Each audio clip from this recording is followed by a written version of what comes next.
Trying to throw a Lotus Esprit back together, part 2. Moonwalk in. Grip chassis. Moonwalk out. And intro.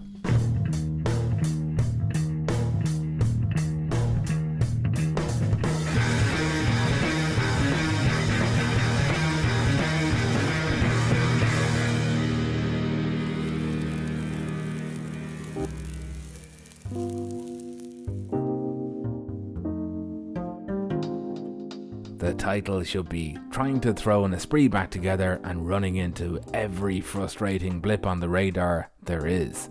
My parts haven't arrived from the big island. My stainless radius arms are still with the welder. I keep missing the small windows available in Delta Auto Body's busy spray booth, and my daily driver is trying to poop the bed. It's the struggle, and it's even better than the real thing.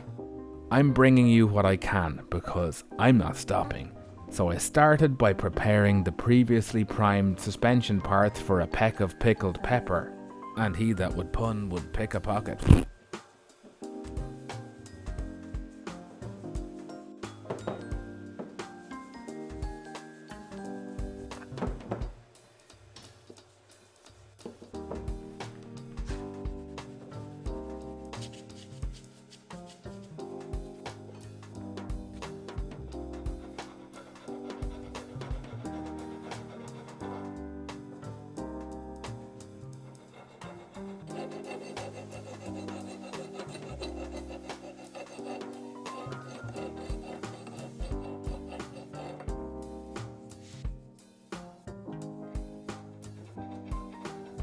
So my supervisor Pete at P&M Parts said to make sure that the split spacers in the rear hub uprights are moving freely.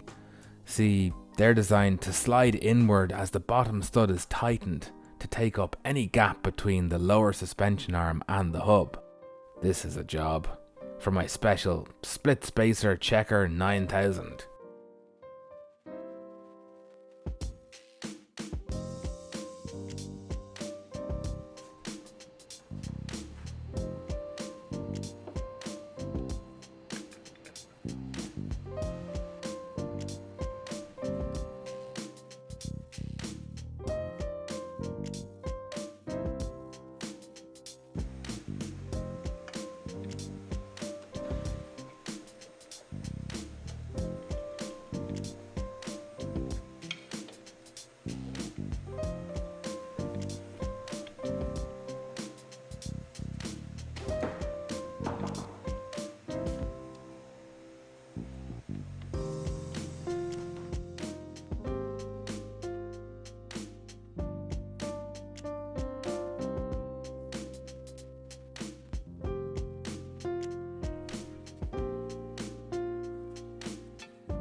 Last time I'd gotten into modifying the front lower suspension arms to take bigger and better bushes.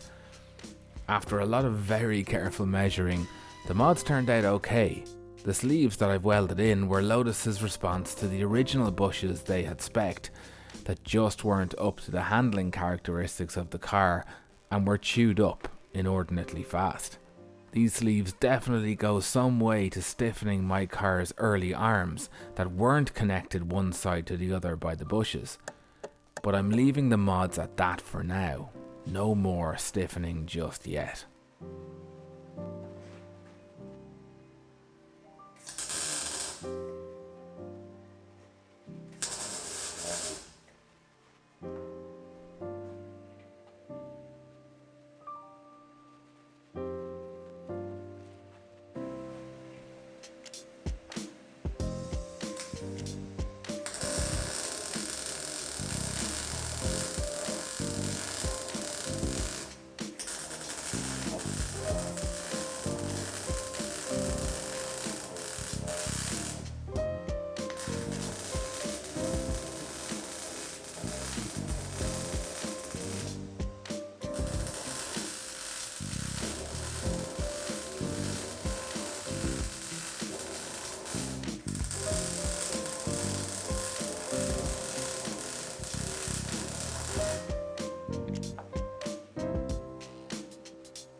3 millimeters thick, this top hat channel is easily the heaviest plate steel in the whole chassis.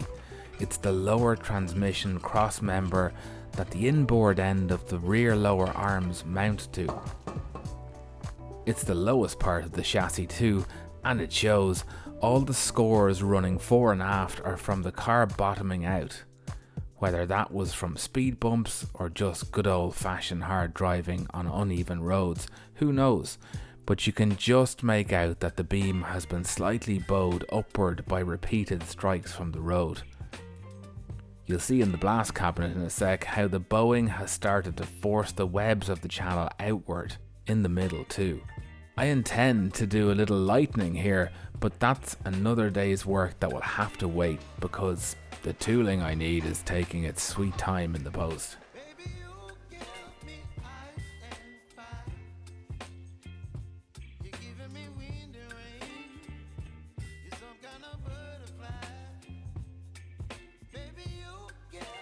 You remember these engine bay chassis cross braces? The one on the exhaust side turned out to be solid.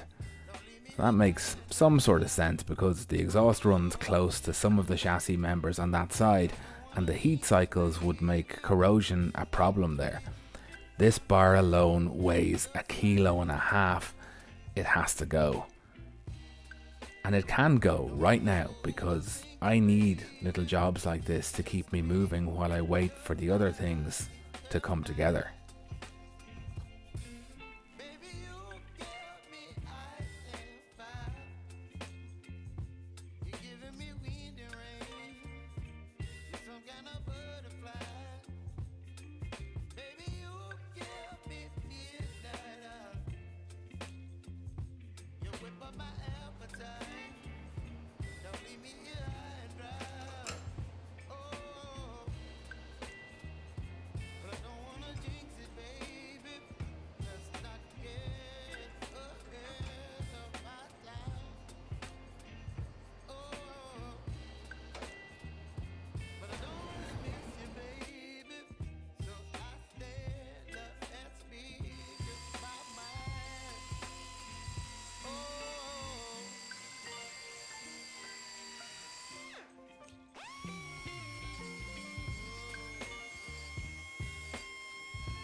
I've blasted and re-blasted some of the bare metal components over and over because I've either missed short openings in the spray booth or just not been ready in time when there was space for me to spray.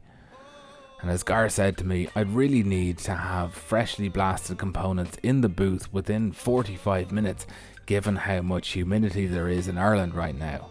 So to get everything ready at the drop of a large hammer, I put together my own spray stand. And that way I wouldn't be stealing a stand the lads need on an hour-to-hour basis. It's got a screwdriver handle and patron supplied wheels. Thanks Ron. The dude abides and the patrons provide.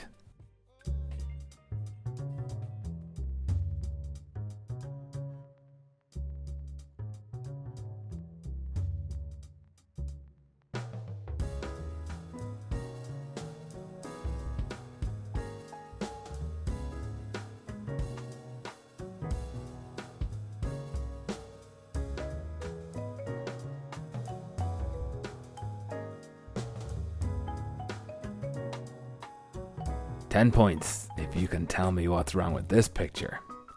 Yeah, I'll do something about it, but in the meantime, I need to bobble some primer into the nooks and crannies that the spray gun just won't get into.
Okay, I've spaced some of the components out a little to make it easier to spray everything well, but I've a little more rejigging to do.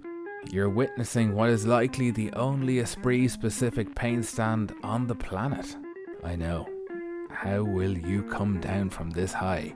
I'll hit all this with another epoxy primer coat to even everything out, and then a top coat of 2K black, so that next time, for real this time, you'll see arms being bushed and bushes being armed.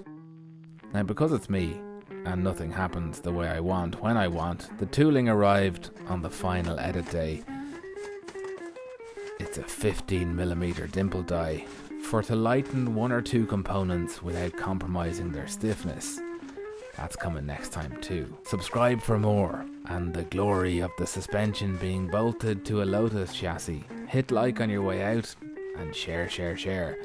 To those who keep all of this ticking away: Mark Thompson, Richie 4, Kev O'Brien, Minnie Winzig, Gary Houseman, Jonas Larson, Ben Parker, Mark Wellnitz, Clement Poshko, Joshua McGarity, and David Dupuy. Thanks for the support.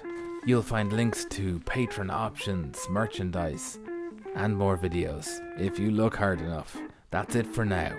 Until next time, stay stuck in, and good luck.